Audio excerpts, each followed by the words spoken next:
जीवन में बहुत ही महत्वपूर्ण होती है यह अग्नि। यह अग्नि ही है जो ऊर्जा बनकर हमें जीवित रखती है। किंतु सोचिए, यदि यह ऊर्जा क्रोध की अग्नि बनकर भड़क जाए तो क्या होता है। एक तिनके में लगकर संपूर्ण वन को भस्म कर देती है। उसी प्रकार मनुष्य के क्रोध की अग्नि भी दूसरों को तो जलाती ही है, किंतु उससे पूर्व स्वयं उसे भस्म कर देती है। तो क्या किया जाए, कैसे नियंत्रण में किया जाए इसे? उत्तर है, इसमें जल मिलाकर जल की भांति बहने दीजिए इसे। ठीक वैसे ही जैसे सूर्य अपनी अग्नि को तेज बनाकर आप तक पहुंचता है। यही अंतर है सूर्य की अग्नि में और हमारे क्रोध की अग्नि में। सूर्य की अग्नि बहकर छनकर हम तक आती है और इसलिए वो तेज कहलाती है। दूसरी ओर हमारे क्रोध की अग्नि की तो कोई सीमा ही नहीं है। तो अपने भीतर की ऊर्जा को क्रोध बनाकर जलाना चाहते हैं या ऊर्जा बनकर बहाना चाहते हैं, निर्णय आपका है। श्री कृष्ण कहते हैं, व्यक्ति को सदैव बुराई से बचकर रहना चाहिए। अगर कोई बुरा कर्म करता है तो वह कर्म उसको अपने जीवन में ही भोगना ही पड़ता है। जिस प्रकार बछिया झुंड में भी अपने मां को ढूंढ ही लेती है, वैसे ही कर्म का फल आपको हजारों के भीड़ में भी ढूंढ लेगा। श्री कृष्ण जगत के स्वामी हैं। वह कण कण में निवास करते हैं। छोटे से छोटे जीव के हृदय में ईश्वर का वास होता है।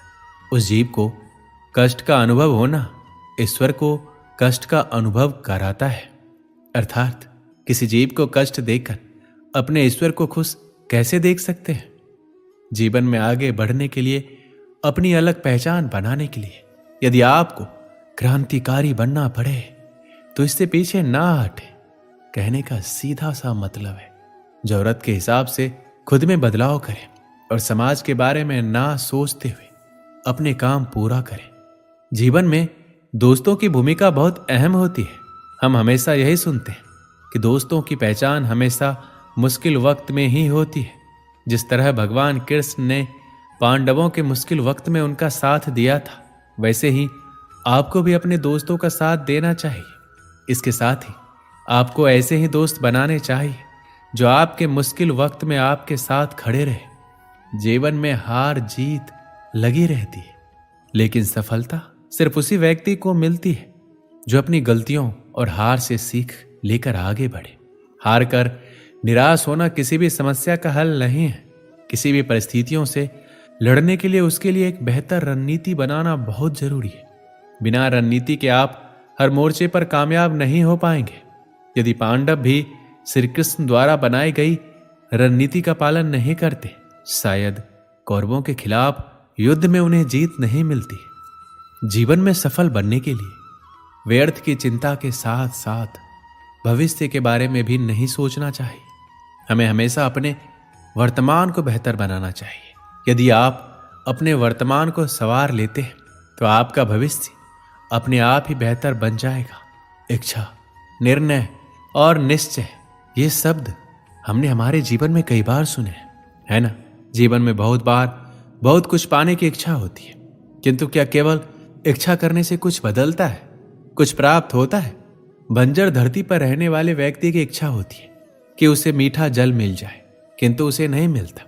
जिसने कुआं खोदने का निर्णय कर लिया, उसे धारा खोदने के लिए कुदाल मिल ही जाती है, और जो निश्चय कर चुका है उसे देर सवेर मीठा जल प्राप्त हो ही जाता है। इसलिए जीवन में केवल इच्छा ना करें, निर्णय करें और फिर निश्चित ही सब मिलेगा। श्री कृष्ण कहते हैं, मनुष्य में एक बड़ा ही विशेष गुण पाया जाता है, मूल्यांकन करना। क्या महंगा है, क्या सस्ता है। जिसे खरीदने के लिए अधिक धन लगे, अधिक परिश्रम लगे, वो महंगा। जिसे खरीदने के लिए कम दाम, कम परिश्रम लगे, वो सस्ता। परंतु क्या यही पूर्णतया सत्य है? मान लीजिए आपके सामने एक पात्र है जिसमें जल भरा है और दूसरी तरफ एक सोने का सिक्का। अब बताइए, इन वस्तुओं में अधिक महंगा क्या है? आप कहेंगे, सीधी सी बात है, सोने का सिक्का ही अधिक महंगा होगा। इस सोने के सिक्के से आप ऐसे कई सारे जल के पात्र खरीद सकते हैं। हाँ, ये सत्य है। अब सोचिए, यदि आप किसी मरुस्थल के बीचों बीच फंसे हुए प्यास से तड़प रहे हैं, तब क्या महंगा होगा? तब क्या आप इस एक घूंट जल के लिए अपने जीवन भर की कमाई यूं ही गंवाने के लिए सज्ज हो जाएंगे? स्मरण रखिएगा, जीवन में महंगी या सस्ती वस्तु नहीं, परिस्थिति होती है, और आवश्यकता पड़ने पर जो काम आए उससे अनमोल इस संसार में और कुछ नहीं। अपने महल के सबसे ऊंचे शिखर पर खड़ा व्यक्ति, उसे भी एक भय होता है। भय उस महल के नींव के हिल जाने का, भय अपने पतन हो जाने का, और इसी कारण से उस ऊंचाई का संपूर्ण आनंद वो नहीं ले पाता। किंतु क्या कभी आपने किसी वृक्ष की डाली पर बैठे किसी पंछी को देखा है? उस डाली के हिल जाने से उसे गिर जाने का भय नहीं होता, क्योंकि उसे अपने पंखों पर विश्वास है। इसी प्रकार हम में से अधिकतर लोग किसी न किसी सहायता से ऊंचाई पर पहुंचे हैं, किसी की सहायता से सफलता प्राप्त करते हैं, किंतु सफलता का आनंद केवल वही प्राप्त कर सकते हैं जिन्हें गिरने का भय ना हो। इसलिए किसी की सहायता पर नहीं, किसी के सामर्थ्य पर विश्वास कीजिए। हम जिस मनुष्य पर अति विश्वास करते हैं वही हमारे विरुद्ध षड्यंत्र करते हैं।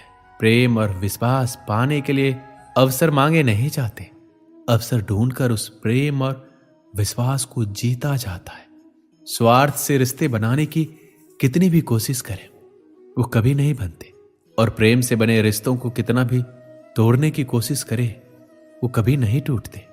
बुरे वक्त में हर कोई भगवान को याद करता है, पर दुनिया में बहुत ही कम लोग हैं जो अपने अच्छे वक्त में भी भगवान को याद करते हैं। संघर्ष करते हुए कभी मत घबराना, क्योंकि संघर्ष के दौरान ये इंसान अकेला होता है। सफलता के बाद तो सारी दुनिया साथ देती है। प्रेम का कोई रूप नहीं होता। जब कोई एहसास खुद से ज्यादा अच्छा लगे तो वो प्रेम है। सच्चा स्नेह करने वाला केवल आपको बुरा बोल सकता है, कभी आपका बुरा नहीं कर सकता, क्योंकि उसकी नाराजगी में आपकी फिक्र और दिल में आपके प्रति सच्चा स्नेह होता है। परेशानी आए तो ईमानदार रहे, धन आ जाए तो सरल रहे, अधिकार मिलने पर नर्म रहे, और क्रोध आने पर शांत रहे। यही जीवन का प्रबंधन कहलाता है। यहां सभी के जीवन में मुसीबतें जरूर है, लेकिन जो मुसीबतों से लड़कर आगे बढ़े वही आज की महाभारत का अर्जुन है। गिरने में कोई आपत्ति नहीं है, बस गिरो तो उस बूंद की भांति जो इस संसार को नया जीवन देती है, और उस उठने में कोई अच्छाई नहीं है जिसमें किसी और के कंधों पर पांव रख कर उठा जाए।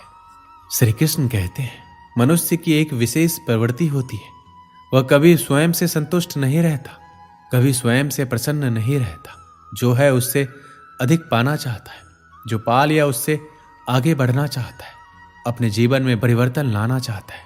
और यह प्रवृत्ति संसार में सबसे महान है, क्योंकि इसी प्रवृत्ति के चलते संसार में विकास होता है। किंतु इस बदलाव के लिए मनुष्य उसकी खोज में रहता है, जो उसके जीवन में बदलाव ला सके, उसे मार्ग दिखा सके, उसके जीवन में परिवर्तन ला सके। और इसके लिए मनुष्य संसार भर में उसे खोजता है जो उसके पास है। बताइए कौन? यदि कोई आपका जीवन बदल सकता है तो दर्पण देखिए, वो आप स्वयं है जो आपका जीवन बदल सकता है। वो आप स्वयं है जो स्वयं को मार्ग दिखा सकता है, जीवन में बदलाव ला सकता है, परिवर्तन ला सकता है। इसलिए पहचानिए अपने भीतर की शक्ति को और विश्वास कीजिए, इस संसार में आपसे अधिक शक्तिशाली और कोई नहीं है। जीवन बदल जाएगा। और अंधविश्वास का नहीं, आत्मविश्वास का हाथ थामिए, आपकी समस्याएं स्वतः दूर हो जाएगी। दोस्तों, इस वीडियो में बस इतना है। मिलते हैं अगली वीडियो में। अपना ख्याल रखिएगा। जय श्री कृष्ण।